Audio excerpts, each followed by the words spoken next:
धनु 1 ते 31 मे मासिक राशी भविष्य. धनु राशीला हा महिना कसा जाणार, काय फळ मिळणार जाणून घेऊ. धनु राशीचे स्वामी गुरु आहेत. गुरु तुमच्या 6व्या घरात आहेत आणि 6वे घर चांगले नसते. तुमच्या 3ऱ्या घरात शनी, 4थ्या घरात बुध, मंगळ व राहू, 5व्या घरात शुक्र व सूर्य, तर 10व्या घरात केतू आहेत. धनु राशीच्या व्यक्तींचे आरोग्य या महिन्यात ठीक असेल. तुम्हाला आरोग्याची थोडी काळजी घ्यावी लागेल. पोटाच्या तक्रारी जाणवतील, अपचनाचा त्रास जाणवेल, खाण्यापिण्यावर नियंत्रण ठेवावे लागेल. बाकी आरोग्य चांगले असेल. धनु राशीच्या विद्यार्थ्यांना हा महिना चांगला जाईल. तुमची ऊर्जा चांगली असेल. तुमचे अभ्यासात मन लागेल. मन स्थिर असेल, पण राहू व मंगळ तुमचे मन भ्रमित करू शकतात. याची काळजी घ्या. धनु राशीच्या प्रेमी जोड्यांना या महिन्यात नात्याची काळजी घ्यावी लागेल, कारण राहू व मंगळ तुमच्या मनात भ्रम व शंका निर्माण करतील. तुम्हाला पटकन राग येईल. तुम्ही छोट्या छोट्या गोष्टींवरून मतभेद कराल, हे दोघांमध्ये दिसून येईल. तुम्ही एकमेकांच्या चुका दाखवाल.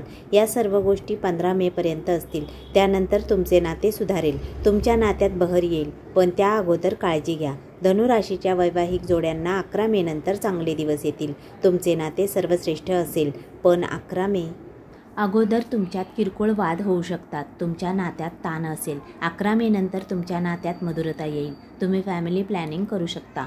तसेच जोडीदाराला घेऊन फिरायला जाल. यामुळे वैवाहिक जीवन अधिक सुखी होईल. धनु राशीच्या व्यक्तींना या महिन्यात भाग्याची साथ 14 मे पर्यंत मिळेल. तुम्ही शुभ कार्ये, मांगलिक कार्य, गुंतवणूक, मीटिंग, प्रवास, नवीन कामाची सुरुवात, खरेदी या गोष्टी 14 मे अगोदर कराव्यात. उत्तम लाभ मिळेल. धनु राशीच्या व्यक्तींचे करिअर या महिन्यात संमिश्र असेल. तुम्ही सर्व कामे पूर्ण कराल. कामात बुद्धी वापराल. गुरु तुमचे ज्ञान वाढवतील, पण राहू मनात शंका आणतील, मन भ्रमित करतील. कामे येतील. कामात व्यस्त राहाल. अशा संमिश्र गोष्टी घडतील. धनु राशीच्या व्यापाऱ्यांना हा महिना अतिश्रेष्ठ जाईल. तुम्हाला नवीन कामे मिळतील. चांगला लाभ होईल. एकूण धनु राशीला हा मे महिना शुभ फलदायी ठरेल.